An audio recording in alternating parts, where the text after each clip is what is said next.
Welcome today's video. आज जो है हम स्टार्ट करने जा रहे हैं एफएससी का पार्ट 1 बायोलॉजी, जिसमें हम पहले चैप्टर को आज डिस्कस करेंगे। उसका जो फर्स्ट टॉपिक है वो है biology and major field of specialization. पहले जो है हमें पता होना चाहिए कि बायोलॉजी क्या है, और उसके बाद हम फर्दर डिस्कस करेंगे major field of specialization. Firstly मैं आपको बताता चलूं कि बायोलॉजी जो है दो वर्ड्स से मिलकर बना है। फर्स्टली है बायो और सेकेंडली है logos. Bio meaning life,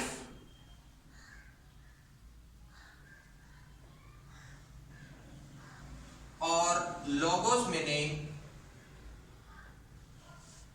the study of. So अगर हम इसको कंप्राइज करें बायोलॉजी, तो बायोलॉजी का मतलब है स्टडी ऑफ लाइफ।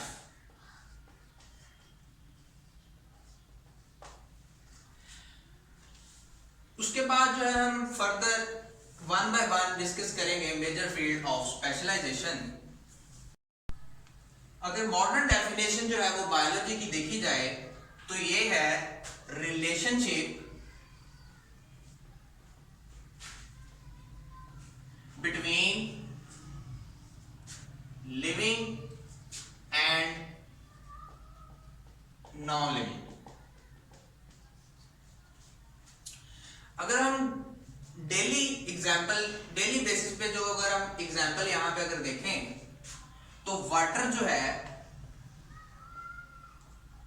वो नॉन लिविंग ऑब्जेक्ट है,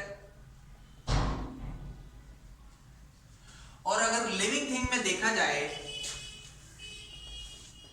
तो प्लांट्स और एनिमल जो हैं वो लिविंग ऑर्गेनिज्म। अब यहां पे प्लांट्स और एनिमल जो हैं ये विदाउट वाटर सरवाइव नहीं कर सकते। विदाउट वाटर प्लांट और एनिमल का सरवाइव करना बहुत मुश्किल है। तो वाटर जो है ये नॉन लिविंग है और प्लांट्स और एनिमल जो है ये लिविंग है। तो इसके लिए तो इट्स मीन लिविंग ऑर्गेनिज्म का सरवाइव करना नॉन लिविंग ऑर्गेनिज्म पर डिपेंड करता है। अगर वाटर नहीं होगा तो प्लांट्स और एनिमल सरवाइव नहीं कर सकते। इसी तरह से अगर हम देखा जाए तो सनलाइट जो है इसके बगैर प्लांट जो है वो फोटोसिंथेसिस नहीं कर सकते। अगर सनलाइट नहीं होगी तो प्लांट्स जो है वो फोटोसिंथेसिस नहीं करेंगे।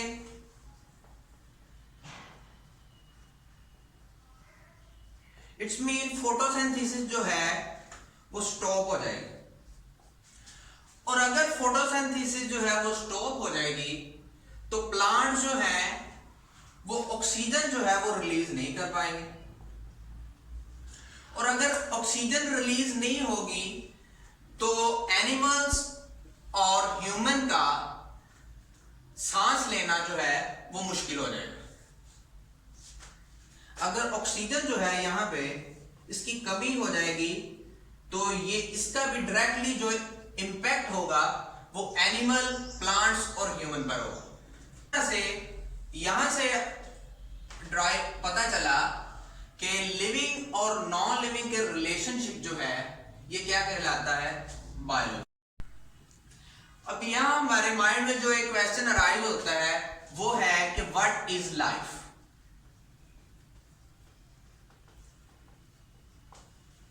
कि लाइफ क्या चीज है। जो बायोलॉजिस्ट हैं वो लाइफ को इतना ज्यादा एक्सप्लेन नहीं कर सके, लेकिन कुछ ऐसी कैरेक्टरिस्टिक हैं जो लिविंग ऑर्गेनिज्म में पाई जाती हैं, और उन कैरेक्टरिस्टिक की बुनियाद पर हम लिविंग ऑर्गेनिज्म को नॉन लिविंग ऑर्गेनिज्म से अलग कर सकते हैं। मीन कि हम डिफरेंशिएट कर सकते हैं कि what is living thing and what is non living thing. अब वो जो कैरेक्टरिस्टिक हैं वो हम एक एक करके उसको पढ़ेंगे। फर्स्टली जो है कैरेक्टरिस्टिक कि लिविंग ऑर्गेनिज्म जो है ये हाईली ऑर्गेनाइज होते हैं। Highly organised. हाईली ऑर्गेनाइज्ड का मतलब ये है कि लिविंग ऑर्गेनिज्म का एक प्रॉपर मैकेनिज्म होता है। मतलब कि पहले जो है सेल्स होते हैं और सेल जब आपस में कॉम्प्राइज करते हैं तो उसके बाद टिश्यू बनता है, और जब टिश्यू आपस में कॉम्प्राइज करते हैं तो ऑर्गन बनता है, देन ऑर्गन सिस्टम बनता है, उसके बाद इस तरह से आगे कंटिन्यू हो जाता है। इट्स मीन कि लिविंग ऑर्गेनिज्म जो है ये हाईली ऑर्गेनाइज्ड है, एक प्रॉपर तरीके से इनका मैकेनिज्म जो है वो चलता है। उसके बाद अगर देखा जाए दूसरी कैरेक्टरिस्टिक तो वो है कि living organism composed of one और मोर सेल्स। अब वन और मोर किस लिए कहा गया है? वन का मतलब है कि कुछ सेल्स, कुछ ऑर्गेनिज्म होते हैं जो एक सेल पर मुश्तमिल होते हैं। इट्स मीन वो जिनको हम कहते हैं प्रोकैरियोट्स।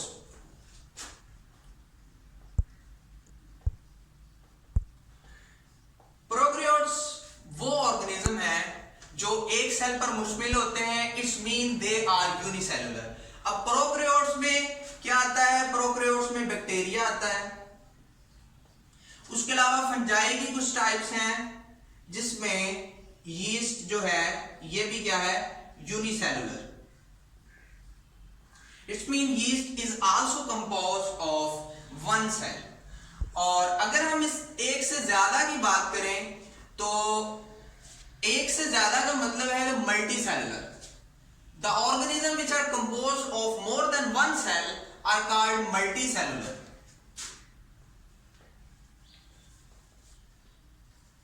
अब मल्टी सेलुलर में आते हैं यूकैरियोट्स, और यूकैरियोट्स में हम जानते हैं कि यूकैरियोट्स में आते हैं एनिमल्स, प्लांट्स और भी कुछ काफी ज्यादा ऑर्गेनिज्म हैं जो यूकैरियोट्स में आते हैं। अगर हम तीसरी कैरेक्टरिस्टिक की बात करें तो लिविंग ऑर्गेनिज्म में जो है जेनेटिक मटेरियल होता है। इट्स मतलब कि living organism contain genetic material. अब जेनेटिक मटेरियल का मतलब है कि लिविंग ऑर्गेनिज्म में डीएनए प्रेजेंट होता है। डीएनए जिसको हम डीऑक्सीराइबोन्यूक्लिक एसिड कहते हैं, और ये डीएनए जो है ये न्यूक्लिक एसिड का पार्ट होता है। तो ये जो है जेनेटिक मेकअप, इट्स मीन के किस तरह से जो है बॉडी का स्ट्रक्चर होगा, किस तरह से प्रोटीन बनेगी, किस तरह से बॉडी जो है मतलब उसका मैकेनिज्म जो है वो किस तरह रनिंग अप होगा। अगर हम चौथी कैरेक्टरिस्टिक की बात करें तो वो है कि living organism grow in size. अब लिविंग ऑर्गेनिज्म जो है ये साइज में जो है वो बढ़ते हैं। इट्स मीन कि सबसे अगर हम प्लांट्स की बात करें तो फर्स्टली जो है हम एक छोटा सा प्लांट जो है एक छोटा सा पौधा होता है, देन उसके बाद ये ग्रो करता है आहिस्ता आहिस्ता, सनलाइट जो है फोटोसिंथेसिस होती है, और ये जो है प्लांट्स के जो है उसके बाद ये जो है एक ट्री बन जाता है। इट्स मीन के लिविंग ऑर्गेनिज्म जो है ये साइज में ग्रो करते हैं। और अगर हम नॉन लिविंग को देखा जाए तो नॉन लिविंग थिंग जो है ये साइज में ग्रो नहीं करती। अगर हम पांचवी कैरेक्टरिस्टिक की बात करें तो वो है chemical reactions.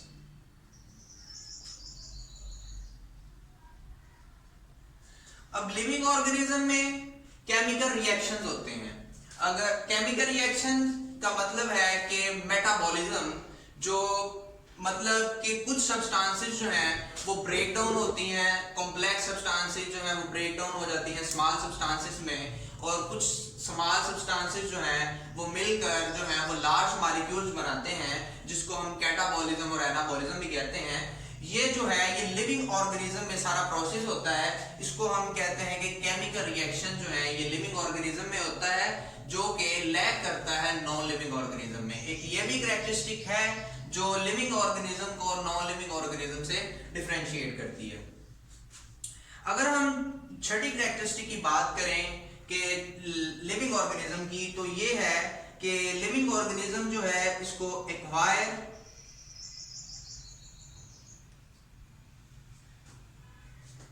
And produce energy. अब ह्यूमन को जो है वो एनर्जी जो है रिक्वायर भी होती है और वो हमारी बॉडी जो है वो प्रोड्यूस भी करती है। अगर हम सातवीं कैरेक्टरिस्टिक की बात करें जो लिविंग ऑर्गेनिज्म को नॉन लिविंग ऑर्गेनिज्म से डिफरेंशिएट करती है, वो है कि एनवायरनमेंट।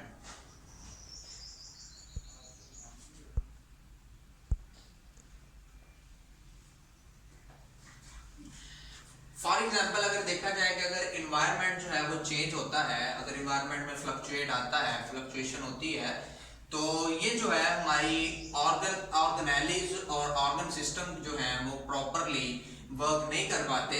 तो इसलिए इंटरनल टेम्परेचर जो है उसको मेंटेन करना भी जरूरी है। तो इन्वायरमेंट जो है ये भी लिविंग ऑर्गेनिज्म पे अफेक्ट करता है।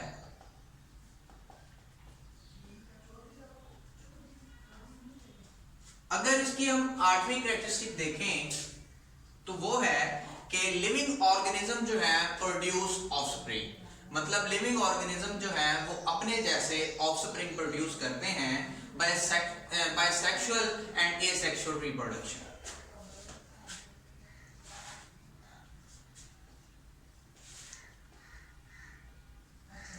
अब ऑफस्प्रिंग जो है लिविंग ऑर्गेनिज्म और नॉन लिविंग ऑर्गेनिज्म ये दो तरीके से करते हैं। फर्स्टली जो है वो है एसेक्सुअल और सेकेंडली जो है वो है सेक्सुअल रिप्रोडक्शन। और नॉन लिविंग ऑर्गेनिज्म जो है वो रिप्रोड्यूस नहीं करते, वो ऑफस्प्रिंग जो है अपने प्रोड्यूस नहीं कर सकते। अब हम बात करेंगे डिवीजन ऑफ बायोलॉजी। मतलब बायोलॉजी को जो है आगे डिफरेंट डिवीजन्स में जो है डिफरेंट कैटेगरीज में जो है डिवाइड किया गया। इसकी जो ब्रांचेस हैं उनको हम पढ़ेंगे। तो बायोलॉजी की जो मेन ब्रांचेस हैं, जो इसको 3 ब्रांचेस में डिवाइड किया गया है। फर्स्टली जो है वो है ज़ूलॉजी, सेकेंडली बॉटनी और थर्ड जो है ये है माइक्रोबायोलॉजी। ज़ूलॉजी में जो है ये हम इसमें एनिमल को स्टडी करते हैं। बॉटनी में जो है हम प्लांट को स्टडी करते हैं। और माइक्रोबायोलॉजी में हम माइक्रो ऑर्गेनिज्म को स्टडी करते हैं। माइक्रो ऑर्गेनिज्म में अब आ जाते हैं bacteria, fungi, algae,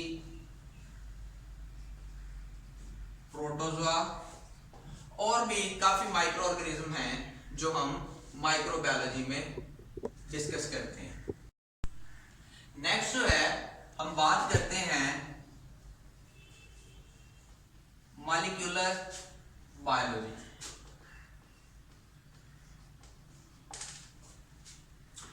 molecular biology में जो है हम लिविंग ऑर्गेनिज्म को मॉलिक्यूलर लेवल पे स्टडी करते हैं।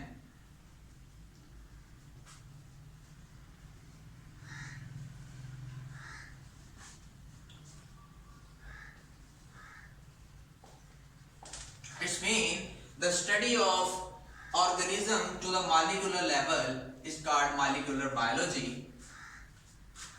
तो मॉलिक्यूल्स जो हैं अब 2 टाइप के होते हैं, मैक्रो मॉलिक्यूल्स और माइक्रो मॉलिक्यूल्स। मैक्रो मॉलिक्यूल्स में जो है वो हम स्टडी करते हैं प्रोटीन को, कार्बोहाइड्रेट को,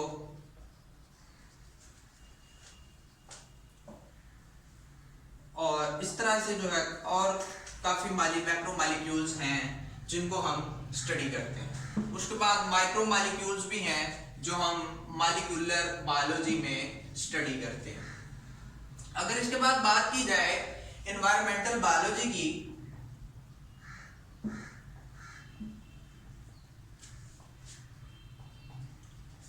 तो यहां हम एनवायरमेंटल बायोलॉजी में हम एनवायरमेंट को स्टडी करते हैं। एनवायरमेंट को किस तरह से स्टडी करते हैं कि the relationship between the organism and the environment. इसमें जो है हम रिलेशनशिप जो है ऑर्गेनिज्म का उसके एनवायरमेंट के साथ उसको हम स्टडी करते हैं। It's mean in relationship between biotic and abiotic component, biotic और एबायोटिक कंपोनेंट्स। अब बायोटिक्स जो है इसमें लिविंग ऑर्गेनिज्म आते हैं, फॉर एग्जांपल प्लांट्स और एनिमल्स, और एबायोटिक में जो है हम वाटर, एयर, सॉइल, इस तरह से जो है हम एबायोटिक फैक्टर का जो हम बायोटिक फैक्टर के साथ जो रिलेशनशिप है वो हम स्टडी करते हैं एनवायरमेंटल बायोलॉजी। इसके बाद जो है हम डिस्कस करेंगे फ्रेश वाटर बायोलॉजी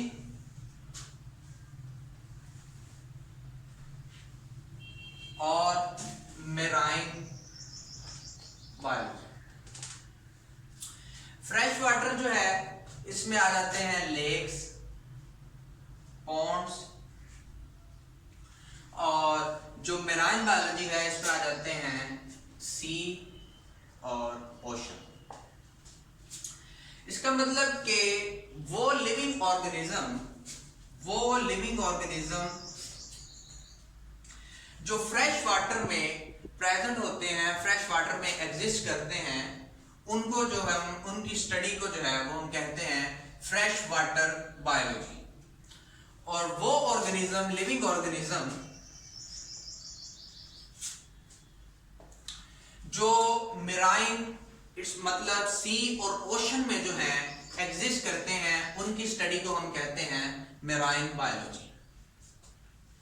अब फ्रेश वाटर और मेराइन बायोलॉजी में हम जो है फिजिकल और केमिकल फैक्टर जो हैं उनको भी स्टडी करते हैं कि किस तरह से फिजिकल और केमिकल फैक्टर जो हैं फ्रेश वाटर और मेराइन में रहने वाले लिविंग ऑर्गेनिज्म पर अफेक्ट करते हैं। इसके बाद अगर हम बात करें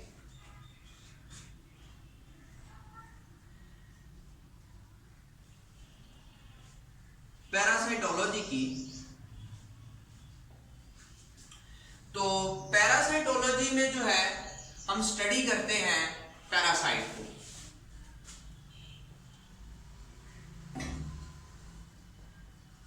पैरासाइट वो लिविंग ऑर्गेनिज्म है, वो माइक्रो ऑर्गेनिज्म है जो डिजीज प्रोड्यूस करते हैं। अब पैरासाइट का रिलेशन जो है ह्यूमन के साथ उसको हम स्टडी करते हैं पैरासाइटोलॉजी में। इट्स मीन कि रिलेशनशिप जो है पैरासाइट का होस्ट के साथ, इस रिलेशन को जो है हम स्टडी करते हैं पैरासाइटोलॉजी में। नेक्स्ट हम बात करते हैं ह्यूमन बायोलॉजी की। तो ह्यूमन बायोलॉजी में हम स्टडी करते हैं ह्यूमन को। ह्यूमन को किस तरह से स्टडी करते हैं कि ह्यूमन जो है इसका स्ट्रक्चर क्या है, एनाटॉमी क्या है, मॉर्फोलॉजी क्या है, हिस्टोलॉजी क्या है, ये तमाम एस्पेक्ट जो हैं ह्यूमन के वो हम ह्यूमन बायोलॉजी में स्टडी करते हैं। पहले हम बात कर लेते हैं एनाटॉमी की। तो एनाटॉमी जो है ये दो वर्ड से मिलके बना है। The first is ana and the second is tomy. Ana का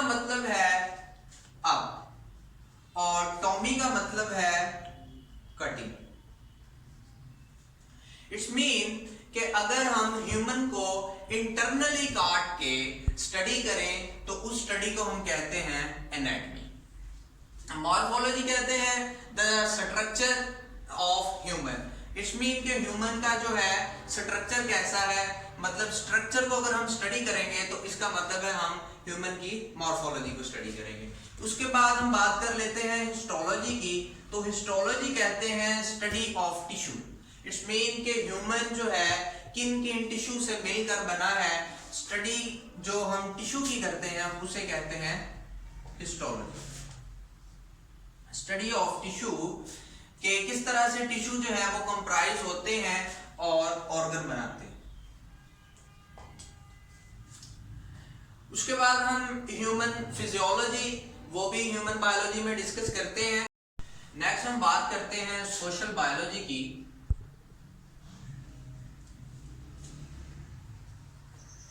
तो सोशल बायोलॉजी में हम जो है वो सोसाइटी को डिस्कस करेंगे।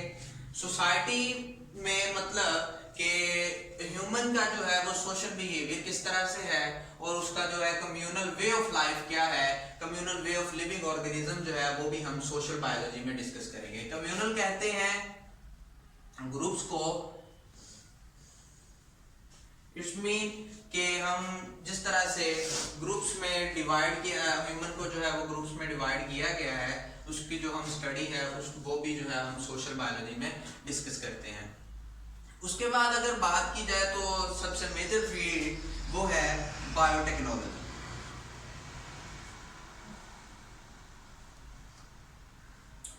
बायोटेक्नोलॉजी में जो है हम लिविंग ऑर्गेनिज्म को यूज करते हैं for the welfare of human, मतलब कि हम माइक्रो ऑर्गेनिज्म को यूज करते हैं और उनसे जो है ऐसी चीजें जो हैं वो प्रोड्यूस करवाते हैं, ऐसी चीजें हम मेकअप करते हैं कि जो कि लिविंग ऑर्गेनिज्म के लिए इस्तेमाल की जा सके, for the welfare of Mankind जो है वो इस्तेमाल की जा सके। फॉर एग्जांपल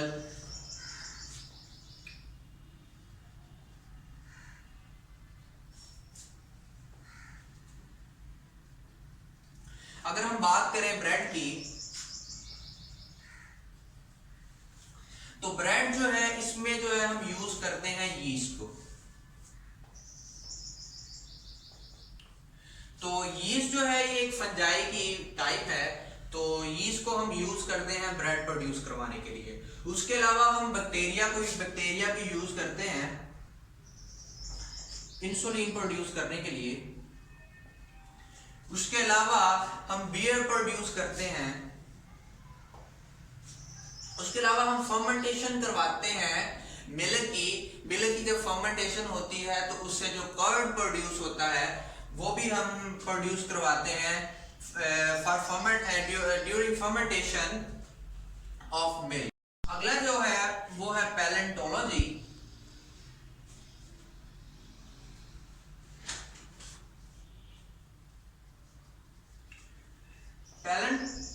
पैलेंट का कहते हैं हम फॉसिल फ्यूल्स को। अब फॉसिल फ्यूल जो है वो क्या चीज होती है? फॉसिल फ्यूल्स जो है ये डिकेइंग और डेड मैटर होता है प्लांट्स और एनिमल का, जो कि बरीड होता है अर्थ के अंदर, और during high temperature these dead decaying matter converted into fossil fuels। तो इस तरह से हम फॉसिल फ्यूल्स को जो है वो हम स्टडी करते हैं। अगर फॉसिल फ्यूल्स को स्टडी किया जाए तो हमें इससे ये भी पता चल सकता है कि ये जो फॉसिल फ्यूल्स जो हैं ये किस ऑर्गेनिज्म के हैं और कितनी देर से, मतलब कितने सालों से जो है ये बरीड हैं। तो इससे ये पता चलाया जा सकता है कि कोई भी ऑर्गेनिज्म जो है वो कितनी देर पहले जो है अर्थ पे एग्जिस्ट करता था। Thank you all of you for listening to my lecture. Channel को जो है वो सब्सक्राइब करें, लाइक करें और बेल आइकॉन को प्रेस करें ताकि आने वाली मजीद वीडियो जो है वो आपको मिल